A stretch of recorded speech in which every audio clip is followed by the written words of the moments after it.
বাংলাদেশ পাকিস্তান সিরিজে থাকছে না ডিআরএস প্রযুক্তি। আম্পায়ারের সিদ্ধান্তকে চ্যালেঞ্জ জানানোর মাধ্যমে আরও নিখুঁত ফলাফল পাওয়ার লক্ষ্যে ডিসিশন রিভিউ সিস্টেম ডিআরএস একটি কার্যকরী পদ্ধতি। বর্তমানে ক্রিকেট ম্যাচ আরও স্বচ্ছভাবে পরিচালনার জন্য নিত্য নতুন প্রযুক্তির আগমন ঘটেছে।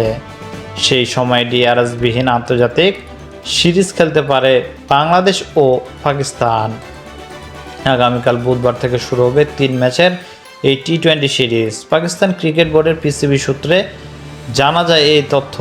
তবে এই তথ্য জানিয়েছে দেশটির একাধিক সংবাদ মাধ্যম। যদিও ডিআরএস না থাকা নিয়ে আনুষ্ঠানিক কোনো ঘোষণা আসেনি।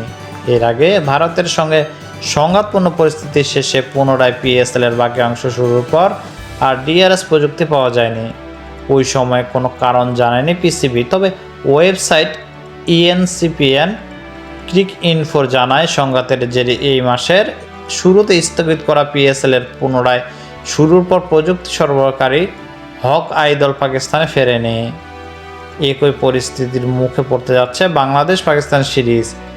এর আগে স্থগিত পিএসএল আসর পুনরায় শুরুর ক্ষেত্রে বড় ধরনের লজিস্টিক চ্যালেঞ্জের মুখে পড়তে হয় আয়োজকদের। এর মধ্যে মুলতানের একটি ম্যাচ লাহোরে সরিয়ে নেওয়া হয় যাতে ভ্রমণ কমানো যায় এবং ক্যামেরা সরঞ্জাম হস্তান্তর করা যায়। ডিআরএস না থাকলেও অবশ্য পিএসএল-এর কোনো সিদ্ধান্ত নিয়ে সেভাবে বিতর্কিত হয়নি।